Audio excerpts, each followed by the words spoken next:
Apéro spécial Thunder. Oklahoma City. The place to be.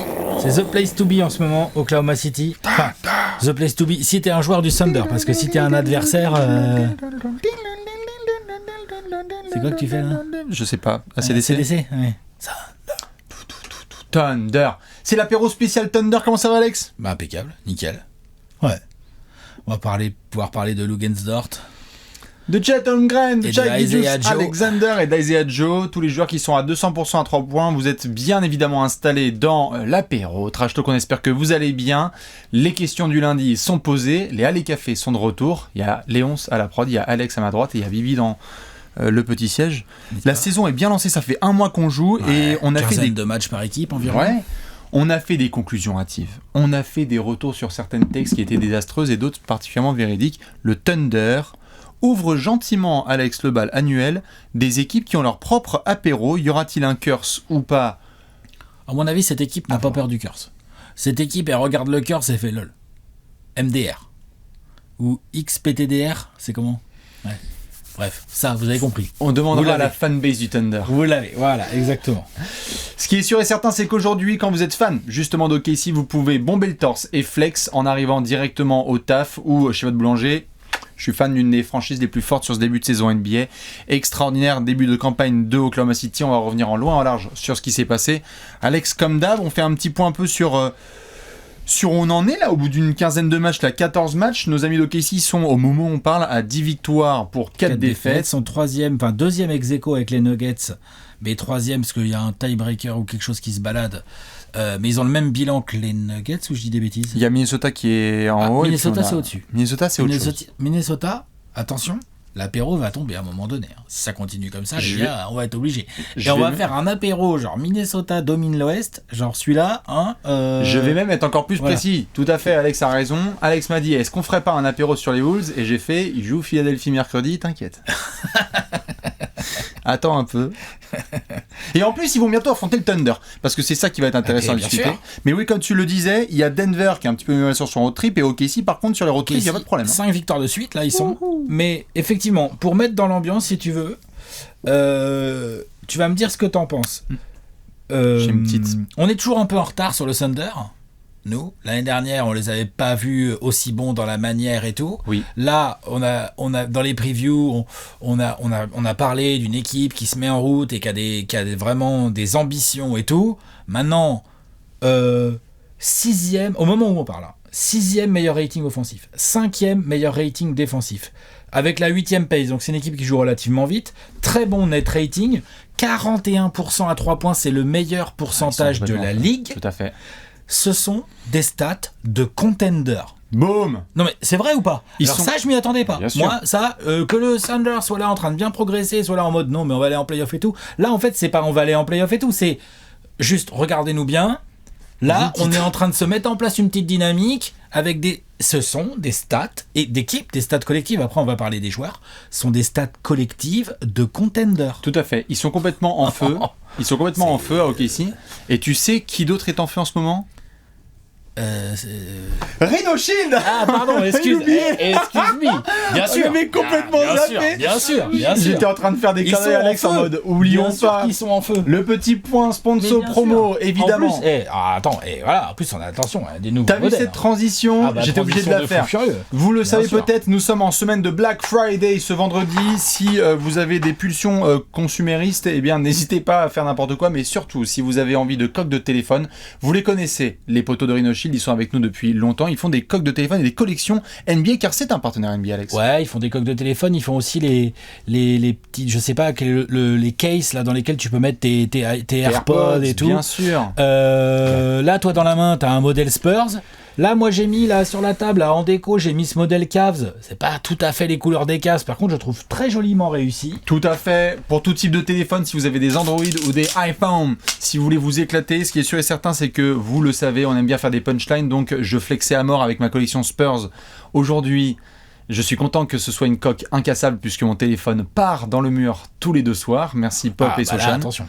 Voilà. Si vous voulez avoir une coque transparente, les modèles transparents, là je les trouve assez cool, d'une équipe qui pourrait aussi à un moment donné avoir un apéro dédié parce que ça joue pas trop mal. Bon, même si là au moment où on parle, les Hornets Enfin, voilà, bref. Mais ça arrive. Voilà, ça arrive tout à fait, mais je trouve assez bien réussi. Et puis, évidemment, hein, c'est toujours pareil. Si vous voulez vraiment avoir la classe, vous avez ces 2 modèles Suns. Le noir discret et le blanc moins discret mais cool aussi, non? T'aimes pas? Ridicule. T'aimes pas? Regardez, franchement, c'est sympathico tout ça. Voilà, pour les équipes sur côté. T'avais pas un modèle Spurs transparent? Il y a un modèle Spurs transparent qui est juste ici en présentation, tout à fait. Dans tous les cas, ce qui est sûr et certain, c'est que si vous souhaitez offrir une belle vie à votre téléphone, les poteaux de Rhino Shield font des coques NBA. Et elle était là, la transition. Pour parler notamment des équipes qui sont en feu, reparlons maintenant de nos amis du Thunder.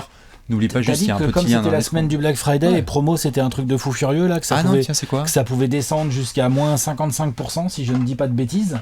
Donc sur différents éléments, mais il va y avoir des promos. D'habitude on a un petit code promo à quoi, 15%. Ouais, là c'est un peu plus semaine spéciale. C'est un peu plus vénère. Voilà. 55%. Comme le pourcentage de réussite du Thunder à 3 points en ce moment. Et justement, on va parler d'OKC. Impossible de ne pas parler de Oklahoma et de l'équipe de Mark Daigneault sans parler justement de cette réussite complètement folle à 3 points, parce que on sentait qu'il y avait des possibilités défensives. On connaissait les profils. On va reparler de Chet Holmgren, mais de l'association de Chet Holmgren et de Cason Wallace, dont on va parler aussi, pour venir aider les Lou Gensdort et les Shai Gilgeous-Alexander notamment à faire le travail. Alex, le Thunder en ce moment, quand tu les laisses tirer, tu peux déjà te mettre en ligne de fond et faire la remise en jeu, parce qu'ils sont à 41% à 3 points. Certes, on est sur un échantillon assez faible, mais la menace vient de tout le monde. C'est-à-dire que tu n'as pas qu'un joueur qui est en feu et les autres essaient de trouver leur base. Tu te fais punir par Lou Gensdort, plus de 45%, Chet Holmgren, plus de 45%. Isaiah Joe, 50%. Merci les Sixers. C'est une équipe qui, au-delà même des 3 points, je reviens sur les 3 points juste après, mais au-delà même des 3 points, t'as 6 joueurs à 10 points ou plus de moyenne. Alors, t'as évidemment Shai Gilgeous-Alexander, mais ne vous inquiétez pas, je pense qu'il va y avoir une petite section dédiée dans cette vidéo. Chet Holmgren est à 17 points par match, il va avoir une section dédiée aussi dans cette vidéo, parce qu'à un moment donné... c'est un point sponsor à lui seul. Il se voit. Et puis mine de rien, tranquillou bilou, je fais pas de bruit, mais je confirme à fond ma grosse saison de rookie. Jalen Williams, bonjour. Bien sûr, deuxième meilleur marqueur de l'équipe. Et puis c'est propre, hein, c'est très sérieux et tout. Moi j'aime beaucoup comment il joue et sa deuxième saison. Lou Gensdort 37 points comme tu l'as dit. En fait c'est Josh Giddey qui a un petit peu qui nous avait bien fait kiffer. Après, à certains moments. Il a jamais non plus été un sniper lui. Hein. Non tout à fait, mais il y a des hésitations. C'est ça moi qui m'a un peu plus travaillé, c'est qu'on l'a vu notamment pas mal géré avec l'Australie sur le mondial, mais il y a un rôle à trouver, il y a une place, il y a une confiance. Josh Giddey l'année dernière, c'est vers fin décembre qu'il a trouvé dans son rythme et qui nous a fait une deuxième partie de saison de malade mental. C'est lui un petit peu le petit point orange, pas négatif, mais point orange, parce qu'il y a des séquences qui sont bonnes. Il y a eu du match notamment contre Golden State où il est capable de faire des bonnes séquences. Et puis parfois, il y a un manque de finition et de précision proche de l'arceau. Il va pas très très bien punir avec sa taille, alors que d'habitude il a cette pertinence-là. Il trouve son peut-être nouveau rôle, parce qu'avec l'arrivée de Chet Holmgren, il y a des choses qui changent en attaque. Et pour en revenir aux 3 points, moi il y a un truc vraiment là qui m'a sauté aux yeux en préparant cette émission, et donc au-delà d'avoir regardé les matchs du Thunder, mais en me plongeant un peu plus précisément dans leur stats. Donc évidemment, tu as les pourcentages à 3 points qui te sautent aux yeux. Et ce qui est intéressant, c'est que l'année dernière, le Thunder était une équipe qui shootait à 35,5% à 3 points, ce qui est plus ou moins dans la moyenne de la ligue. En revanche, ils étaient la 12e équipe qui en prenait le plus. Okay, ils en prenaient 34 par match. Cette année, ils en prennent un petit peu moins. Ils sont l'une des équipes qui en prend le moins. Ils en prennent 31,4 par match. Ça rentre. Mais ça rentre. Et ça, je trouve que c'est une vraie preuve de progrès et de maturité d'un groupe. C'est-à-dire que c'est un groupe qui sait où il en est, qui sait où sont ses forces en attaque, et qui sait comment les utiliser, parce qu'on va parler de défense aussi, mais qui sait comment les utiliser, et donc progrès et maturité en même temps, alors que ça reste un groupe très jeune, parce que les leaders, il a quel âge, Shai ? 26 ? Il a 25 ans. Ouais, c'est ça, voilà. Donc c'est jeune. Même Lou Gensdort et tout, c'est pas du tout des joueurs. Enfin, c'est qui le vieux là-dedans ? Le vieux là-dedans, c'est Micic, il a 30 piges. Ouais, voilà, et il y a Davis Bertans qui a 31 ans. Oui, mais voilà. Et donc, vraiment, belle maturité dans le jeu offensif, où je trouve que Shai est toujours aussi compliqué à défendre. En plus, ça rentre les tirs autour de lui, mais si ça rentre les tirs autour de lui, c'est souvent le fruit d'un bon mouvement de balle, d'un bon shoot, bien pris. Et c'est aussi pour ça que tes mecs, ils les mettent. Bien sûr. Et donc ça, vraiment très intéressant à constater dans le jeu du Thunder. Genre, les gars, ils sont arrivés, ils ont fait une bonne saison dernière, il y avait la manière. Le 3 points, on pouvait aller dire que c'était un peu leur petit bémol, leur petit truc. Là, ils ont dit, ok, tu sais quoi, en fait, on va s'appliquer, bien choisir, et ça va tomber dedans. Bien sûr. Ce qui les rend compliqués à défendre. Hein. Les choix sont vraiment très très bons. Ils ont pas vraiment de sentiment d'être hors de leur pompe en attaque et même hors de leur pompe dans les matchs. Comment ne pas parler de ce qui s'est passé à Golden State, où c'est un match où il y a du retard, où il y a du fight, où tu es en déplacement. Et ça panique pas. Et ça ne panique pas. C'est un back-to-back, ils ont joué 2 fois de suite Golden State. Et ça va dans le sens de ce que tu disais, c'est qu'en attaque, qu'ils mènent de 5, qu'ils soient menés de 12, ou qu'on soit en premier, deuxième, troisième ou quatrième quart-temps, ils jouent. Il y a une même linéarité dans le jeu, ils savent quelles sont leurs forces, et s'ils ont des petits points de faiblesse, ils vont essayer de juste capitaliser sur ce qui fonctionne, donc notamment des isolations de Shai Gilgeous-Alexander, comme on l'a vu en overtime, ça fonctionne, comme on l'a vu en overtime notamment contre Golden State, tout à fait. Et moi ce qui m'hallucine, je dirais le plus offensivement sur l'axe offensif dont tu parlais là, c'est que on connaissait les joueurs en place. Et on a vu Draymond Green et d'autres joueurs dire que cette classe de rookies était assez particulière en termes d'intelligence basket, patience, placement, choix, au global. Hein. Pas que des histoires de Wemby et de Chet, de tout le monde.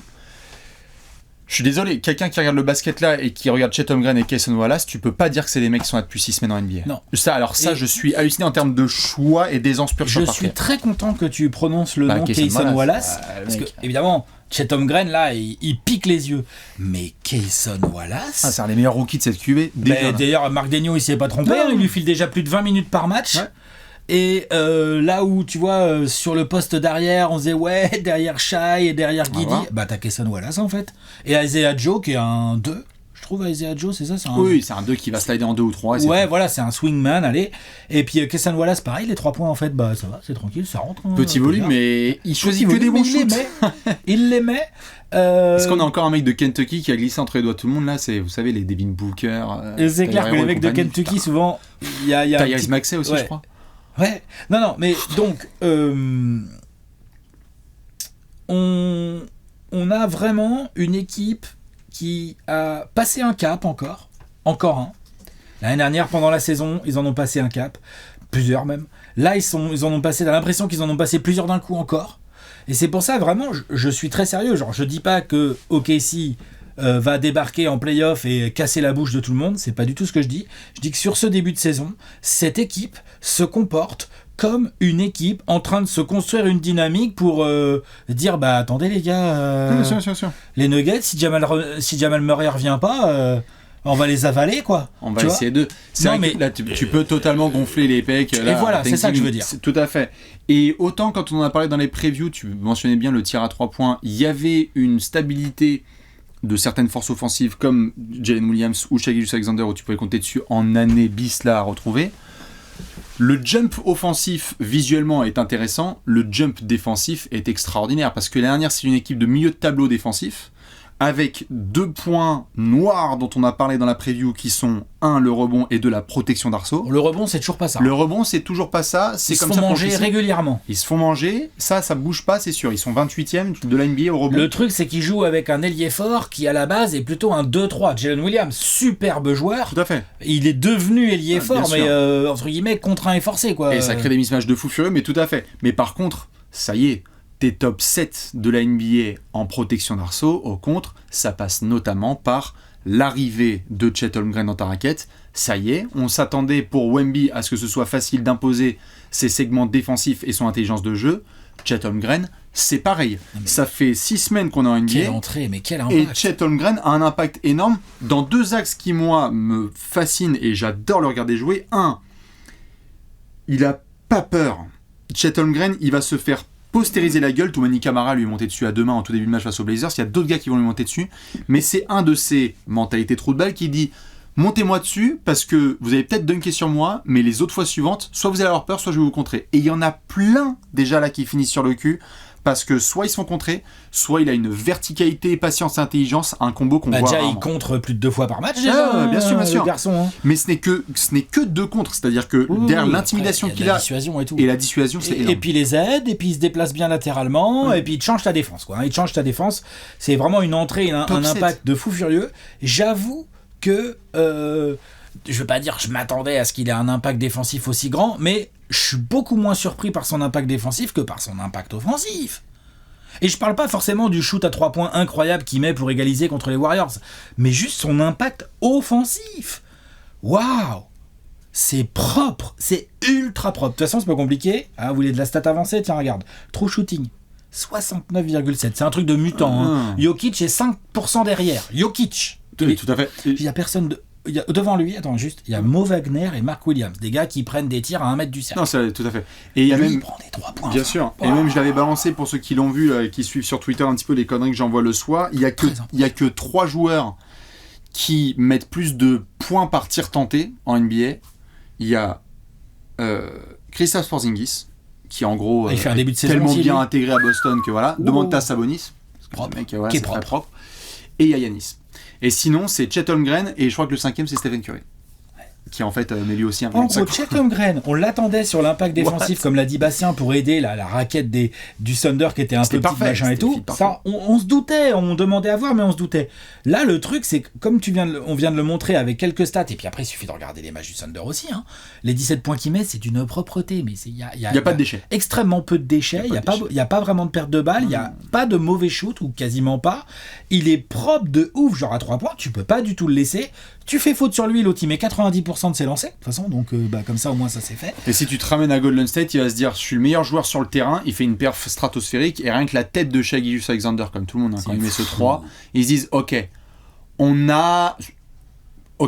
sent que là il y a une base pour le Thunder où tu te dis bon bah. Là t'as un 1-2 punch, Shai Gilgeous-Alexander, Chet Holmgren, parce que.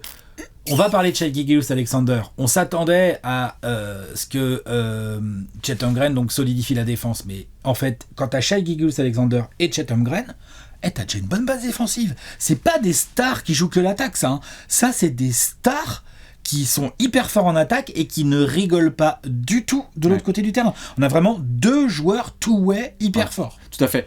Holmgren, c'est pas si souvent en fait. Complètement, et qui se complètent bien tout à fait. Et autant il y en a un en effet qui est Team Canada, l'autre qui est Team US, hein, on le sait, Chet Holmgren qui représente le turfu notamment du poste intérieur. C'est le nouveau pivot titulaire de Team USA, là, si t'es Steve Kerr et que tu regardes la NBA, tu fais bon bah... Alors Bam Adebayo, c'est bon, tranquille. Bam Adebayo, c'est des abonnés de la chaîne. Non, je déconne. Et Joel Embiid, reste abonné s'il te plaît Joel. Ouais bon, enfin il est américain, moi je suis haltérophile. Non, non, il est américain, il a le passeport, pardon, il peut... Et je serais pas du tout surpris, c'est un autre débat, hein. Je serais pas du tout surpris qu'il fasse les JO de Paris avec un maillot, une bannière étoilée. Parfait, très hâte de le voir faire Billy Russell. On va voir niveau ego comment ça se passera. Ce qui est sûr, c'est que oui, Chet Holmgren, c'est très très bien dans son intégration. Je pose la question parce que c'est une side question et elle fait partie de ce début de saison. On avait parlé au début dans l'apéro conclusion hâtive. En l'an de grâce 2023 et au 21 novembre, Chet Holmgren est le leader de la course au rookie de l'année. Oui. Leader de la course, oui. Et tu mets qui devant ? Il y a Victor Wembanyama, même si les Spurs sont affreux. Oui, mais lui, bien sûr. Lui, il fait quand même. C'est très, très, très, très lourd. Alors, dans le marasme des Spurs, il fait des dingueries. Hein. Voilà. Donc, si demain des gens me disent attends, Victor et tout, pas de problème. Moi, mais l'écart n'est pas assez gros. L'écart n'est pas assez gros individuellement entre Holmgren et Wemby. Parce qu'en gros, l'écart collectif est immense. T'as le meilleur contre le pire. Attention, c'est horrible. Les Spurs. Mais l'écart est tellement serré individuellement en termes de production et d'impact entre Wemby et Holmgren que t'es obligé pour moi de le donner à Chet Holmgren au moment où on parle. Un mois de compétition, Chet a les 2 mains sur le royaume. Ce qui est très intéressant, et on en reparlera quand on fera des discussions autour des rookies, c'est que donc on a 2 pivots rookies absolument incroyables défensivement, genre en termes d'intelligence de jeu, genre les gars ils arrivent en NBA, ils font attendez, il y a pas de souci, bien sûr. Envoyez-moi les pivots. Il vous reste 3. Lancez les ailiers parce que moi je vais faire les aides. Il vous reste plus que 3 places dans les All-Defensive Team. Je suis désolé. Il n'y a plus que 3 guards. Voilà, démerdez-vous. C'est ça. Et attends, peut-être qu'il n'y a plus que 2 places. C'est Osar Thompson. Alors lui aussi c'est crado autour de lui. Mais défensivement, il rigole pas du tout. Non, mais de toute façon, les rookies là. Les rookies défensivement, c'est des fous furieux. Tout ça pour dire que Chet Holmgren, moi je suis extrêmement content et satisfait et c'est kiffant de le voir défendre. Mais vraiment, je suis sur le cul en attaque. Je dois le reconnaître. Je pensais que c'était un mec. Je pensais pas que c'était un mec aussi propre tout de suite, aussi intelligent tout de suite, et qui en fait, il change complètement l'attaque du Thunder tout de suite. Maintenant, On lui souhaite de faire une saison à 91% lancé, 46% à 3 points et 57% au tir. Auquel cas, félicitations le Thunder, rendez-vous sur le Grand Boulevard le 18 juin. S'il fait une saison en 50, 40, 90 avec 17 points de moyenne en rookie, attention. En soi, il peut. C'est juste que là, le 46 baisser un peu à 3 points quand même. Va baisser un peu et qu'il va avoir des ajustements d'autres équipes. Mais c'est vrai que c'est pas comme si il avait un jeu où tu allais pouvoir le chambouler. C'est qu'il joue tellement à son rythme que ça va pas du tout le déranger. Qu'on lui rentre dans la gueule, il adore ça. Qu'on lui force à dribbler, il aime aussi. T'as pas l'impression qu'il force le jeu, il force pas les tirs. Et pour peu qu'il force un petit peu, il met 30 et plus. Ça, c'est un autre point sur lequel je voudrais venir pour le Thunder. C'est globalement, en début de saison, et d'ailleurs j'avais vu des messages de fans du Thunder qui se plaignaient un peu, et j'étais assez d'accord, des choix de rotation un peu de Daigneault. Un peu. Et en fait, je trouve que Daigneault, lui aussi, il est déjà en train de nous proposer des petits ajustements, genre Micic par exemple. Là. Oui. Ça y est, là, Micic, il commence à l'intégrer plus dans les rotations. Sûr. L'intelligence de jeu de ce mec. Parce que c'est un putain de joueur de basket. Mais il faut lui donner aussi du temps à Daigneault. C'est que oui, ok, t'avais un groupe en place, mais attention aussi, parce qu'on a vu, il y a des allers-retours pour Ousmane. On a eu notre réponse par rapport il y a encore des choses à régler. Ça, on a eu notre réponse par rapport à Treman. Je suis désolé. On se demandait c'est dans la rotation, c'est pas dans la rotation. C'est bon, on a notre réponse. Merci cordialement. Il était dans le projet il y a encore quelques mois. Plus dur. Là, on n'a pas du tout la réponse. On a Kesson Wallace qui est arrivé qui a fait merci Treman. Au fait, tu nous diras comment ça se passe en G-League. C'est clair. Et ailleurs. Et donc pour Ousmane, c'est pareil. Donc moi, je comprends les remarques. Mais après, c'est au bout de 14 à 20 matchs qu'on peut avoir un vrai avis sur la rotation définitive d'un coach. Tout à fait. D'ailleurs, c'était même pas pour parler forcément des remarques. Moi, c'était plus pour dire Marc Daigneault, coach que j'aime beaucoup et tout, que je trouve vraiment très intéressant dans ce qu'il développe et à quel point les joueurs adhèrent au système et à la philosophie de jeu qu'il a envie de développer. Et je trouve ça intéressant. Tu sens que lui aussi, il est là, il voit bien Micic et tout. Il savait peut-être pas comment faire au début. Et là, petit à petit, et notamment le premier des 2 matchs contre les Warriors, donc pas celui où il y a le shoot d'Holmgren avec le premier gagné par OKC bien et tout. Là, moi j'ai beaucoup aimé, même si Micic il rate ses tirs et alors que c'est un shooter capable, j'ai beaucoup aimé son impact, la passe, la qualité de gestion, comment il tient la balle et tout. Il peut vraiment faire beaucoup de bien en sortie de banc. Genre tu sors du banc, t'as Kesson Wallace et Micic, tu sais que il y a plein de secondes units qui vont claquer des dents. C'est clair. Dis, moi. On a déjà une rotation à 8-9 joueurs qui est en place. Oui. Ça bouge pas, il y a même eu des petites absences, à voir comment ils font. Ils sont à une décision, ils sont à une décision arbitrale, on peut le dire, ou discuter avec les fans des Warriors d'être sur 3 victoires en 3 matchs face à Golden State, puisque c'est quand même un lay-up de Steph au finish accroché à l'arceau par Draymond qui fait que tu perds à domicile, mais sinon ils sont complètement en feu en ce moment. On a bien parlé de Chet, faut en faire quand même une petite pour l'ami Shai Gilgeous-Alexander parce que en fait cet été on a fait un apéro des meilleurs arrières de la planète. Dans un trophée en 3 lettres. Ouais. Mais alors attention. On a fait un apéro cet été où on classait les joueurs par poste. On va donner la saison, on va juger au bout d'un an, mais il va falloir que Devin Booker taffe très très fort et que Anthony Edwards tienne très très longtemps le regard parce que Shai Gilgeous-Alexander vient pour la nuque de tout le monde là. Il veut être, c'est très difficile là actuellement de nommer 5 à 7 meilleurs joueurs de basketball des 2 côtés du terrain que Shai Gilgeous-Alexander. Vraiment. Déjà, il y a le côté classement global de la NBA. Sur le poste derrière, moi je suis d'accord avec toi. Je pense que Anthony Edwards il fait quand même un petit début de saison bien sale énorme. Et Booker a été un peu blessé et on voit bien que quand il est là, mine de rien, mais c'est des styles très différents. Donc, je suis d'accord avec toi, il faut laisser la saison. Mais pour l'instant, Shai il est devant. Là sur son début de saison, il est devant. Il est devant 2 joueurs énormes en fait. Donc c'est assez impressionnant. Mais pour moi, il est devant parce qu'en fait, déjà, il y a un truc où il est complètement dans la continuité de l'année dernière. Grosso modo, la ligne de stats ressemble Jordan 88 à l'année dernière. C'est-à-dire qu'on est en 30 points, 6 rebonds, 6 passes. 2 interceptions, 1 contre. Avec des pourcentages bien sales. Ma vie contre un shoot à mi-distance de Shai Gilgeous-Alexander, d'accord, pas de problème. Ça perd pas beaucoup le ballon. Il est à la tête d'une équipe qui maintenant gagne des matchs. Des matchs genre à un rythme très sérieux, puisqu'on vient de dire qu'ils sont tout en haut de la conférence Ouest. Donc il a clairement un dossier pour être MVP. Il a le dossier. Après, on fera sûrement nos vidéos habituelles de course, là, de presque mi-saison, là, comme on fait au moment de Noël. On verra quels autres dossiers, parce qu'il y a des dossiers cette année.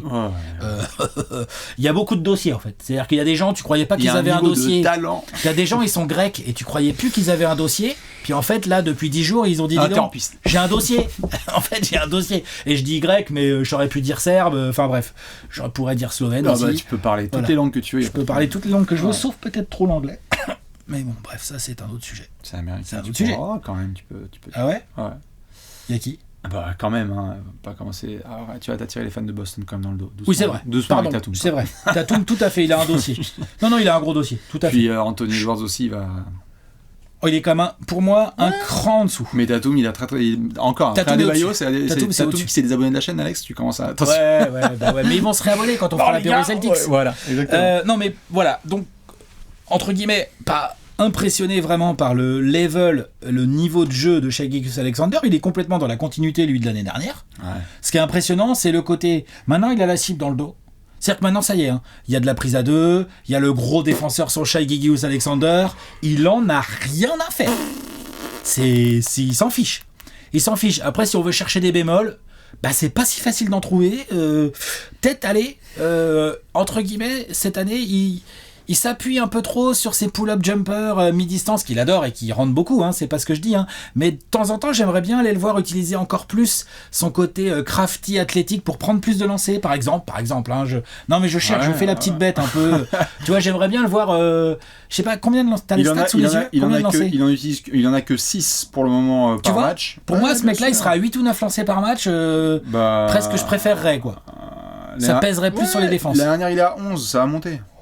Il en prend 11. Voilà. Mais quelque part. Après, il met tous ses pull-ups, l'autre. Donc, déjà. Il s'arrête à mi-distance, il n'y a pas nier. Et puis, moi, ce qui me fait peur, c'est qu'on pourrait chercher la petite bête et se dire, oui, mais bon, il va pas assez provoquer de trucs. Mais en même temps, quand tu vois une telle intégration de Chet Holmgren et de Cason Wallace, notamment, tu te dis, il se comporte comme un leader. Il se comporte comme un leader. Je suis d'accord. Et quand tu vois les déclarations de Shai en début de saison où il disait, moi, ça m'a fait grave peur pour la concu. Quand il a commencé à dire, désolé, moi, je l'ai vu comme tout le monde le documentaire, Joran, il a pas tout gagné tout seul. Faut qu'une équipe, elle soit collective et que ça gagne et tout.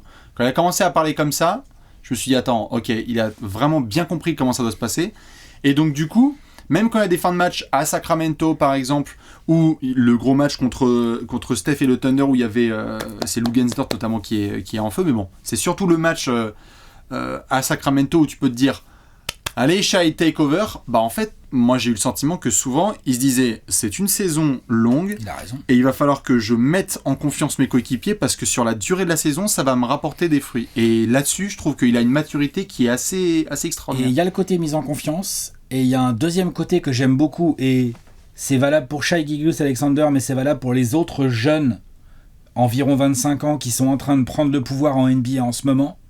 On a cité Tatum, on peut citer Anthony Edwards, pourquoi pas Booker, Shai Gilgeous, c'est évident, c'est qu'en plus, il y a ce côté vénère, ça rechigne pas sur la grosse tâche défensive. J'aime bien ça. Bien sûr. Shai Gilgeous-Alexander, il s'applique en défense, il essaie de faire gaffe à ses fautes, mais il refuse pas le gros meneur ou le gros arrière adverse. Bien sûr. Comme Anthony Edwards, on l'a vu défendre sur le plomb, au Tatum, on l'a vu aussi. Et ça, il est dans cette lignée, et donc pour montrer l'exemple à toute l'équipe, surtout qu'en plus le Gensdort ou des gars comme ça, t'as pas tellement besoin de. Il y a un côté, je rejoins ce que t'as dit là-dessus. En attaque, il laisse, il fait un truc global, mais en fait en défense, il est là, il est un peu le. Tu sais, c'est un peu le leader, mais qui se met devant, devant ses hommes, qui est prêt à prendre la balle en premier. Tout à fait. Ils sentent que s'ils le suivent, ils peuvent aller très très loin. Respect. Et c'est notamment ce premier match face aux Warriors où justement il est pas là, où c'est du Lou Gensdort qui est en feu total, et où tu vois que c'est comme ça aussi que les grandes équipes s'installent. C'est quand il n'y a pas juste un seul homme et que derrière on pointe du doigt lorsqu'il y a des absences ou des blessures, mais que non, même en ton absence, ça continue à bien jouer. Le Thunder déroule, ça va très bien. Les matchs à venir, vas-y. Ça joue contre Chicago à domicile. Tranquille. Ça joue contre Philadelphie. Gros match. Puis ça joue à Minnesota, absolument immanquable. La semaine prochaine, c'est dans la nuit de mardi à mercredi. Ça va affronter ensuite les Lakers à domicile. C'est un gros match aussi. Ça va accueillir Dallas. Gros match, Dallas. Donc on est sur 10 jours. On est sur 10 jours de confirmation de allez, on continue dans cette direction et en fait, peut-être qu'on va devoir revenir à Noël sur notre 30 preview et se dire en fait faut quand les autres familles top 6 au-delà de ce calendrier, ou si le Thunder commence à déchirer aussi un calendrier aussi difficile, on va vraiment devoir se dire putain, ils sont vraiment là. Question que je te pose, pour toi, à quoi cette équipe doit faire attention pour vraiment bien continuer, conserver sa dynamique et arriver en deuxième partie de saison avec de vraies grosses ambitions et commencer à se dire ok, donc maintenant il faut être à 100% en playoff parce qu'on peut vraiment casser la bouche à tout le monde. À quoi ils doivent faire attention au-delà de la santé évidemment, tu vois, genre Non, ce sont les challenges. Ouais, plus que la santé, ce sont les challenges, c'est-à-dire que c'est une équipe, on l'a dit, qui est jeune, qui n'a donc pas une expérience extraordinaire et qui va donc se taper parfois des petits checkpoints. On vient de voir là par exemple Minnesota qui a été testé dans son identité et dans son ADN par les Warriors. C'est un test comme Boston l'a vécu en finale NBA face à Golden State où en fait c'est l'ancien, le vieux daron qui te fait la leçon. Ok, ici à un moment on va rencontrer très certainement, ça s'est bien passé avec les Warriors là, mais ils vont rencontrer très certainement des équipes un peu plus briscardes, un peu plus expérimentées et qui, antenne nationale ou pas, vont leur mettre la petite leçon, vont appuyer sur des aspects qui vraiment vont leur faire mal. Comment le Thunder va réagir ? Moi, c'est plus ça. Parce que tout le monde est à bord du wagon, c'est formidable. C'est tout le temps comme ça. Dès qu'on voit des équipes qui jouent bien. C'est pour ça que je te pose la question. Oui, bien sûr, bien sûr. Bah, moi, ma réponse, Alex, c'est vraiment. Je pense qu'à un moment, OKC va rencontrer un challenge, quel qu'il soit. Là, tu parlais de santé, mais ça peut être. Je sais pas, là, ils sont à 4000% à 3 points. Puis, bah, tu sais, en NBA, hein, tu tapes 2 semaines où les shoots ne rentrent pas. Un petit shooting slump. Shooting slump. Une Klay Thompson, on appelle ça maintenant dans le jargon. Tout à fait. Ou une Chris Paul aussi. Hein, ou une Andrew Wiggins. C'est une shooting slump qui dure déjà depuis 2 saisons. Tout à fait. Mais, tu vois, il va y avoir un moment où quelque chose ne va pas être en adéquation avec le début de saison et on va voir comment le groupe réagit. D'accord. Et c'est là, moi, où je vais les surveiller le plus, c'est quand tout se passe bien, c'est facile de souligner ce qui est formidable et de se lever et d'applaudir. Mais lorsqu'il va y avoir un peu moins de shoot qui rentre, lorsqu'il va y avoir une ou deux absences vraiment importantes, comment le groupe réagit ? Parce que c'est ça ce qu'il leur reste maintenant. C'est du temps et de l'XP. Non, tu vois autre chose ? Non. J'étais en train d'écouter ta réponse et de réfléchir aussi de mon côté. Expérience, c'est évident. Répondre au challenge, c'est marrant, j'ai pas trop de doutes.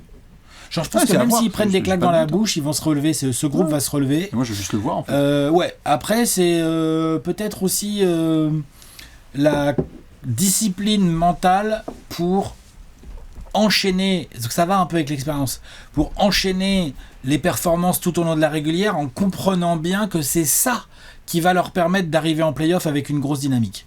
Ouais, et tout à fait. Et dernier aspect détail du jeu pur, c'est bien, ils ont chopé notamment du San Antonio, du Portland, de Golden State quand il le fallait, et bravo, ils ont tapé les Suns où il n'y avait pas du Bill et toute la compagnie créole, etc. Voyons voir face à des équipes type Philly qu'on va rencontrer, type Minnesota bientôt, grande taille. Dallas, on va voir, mais on l'a dit, le secteur intérieur de OKC, ça reste encore un secteur où même si Holmgren, c'est pas top. C'est sûr qu'Holmgren, là, on va le voir face à Embiid. Donc on va voir Embiid, voilà. Et après le lendemain, Gobert Towns. Ouais, c'est chiant. Moi, c'est ça que je vais surveiller, parce qu'après, le reste, tu vois, t'as encore Denver qui va revenir le 17 décembre. Bon, leur style de jeu, ça va être small ball, mais quand tu vas rencontrer des gros, on le sait, Alex, en play-off, ce qu'on leur souhaite à OKC, les coachs s'ajustent et punissent là où ça fait mal. Ouais. Là, si t'es le Thunder aujourd'hui, tu leur dis quoi ? Tu vas pas aller driver 1 contre 1. Faut que tu ailles punir inside. Oui, c'est vrai. Tout à fait. Donc, non, mais c'est sûr, on va voir au cours de la saison. Mais c'est extrêmement prometteur. Hyper prometteur de la part du Thunder. Dites-nous, vous, ce que vous pensez, fans d'OKC, si le curse va être posé. Simple observateur, à quoi vous répondez concernant, la question du Roy, rookie de l'année. Est-ce que Chet Holmgren, selon vous, a la main mise pour le moment sur le petit trophée ?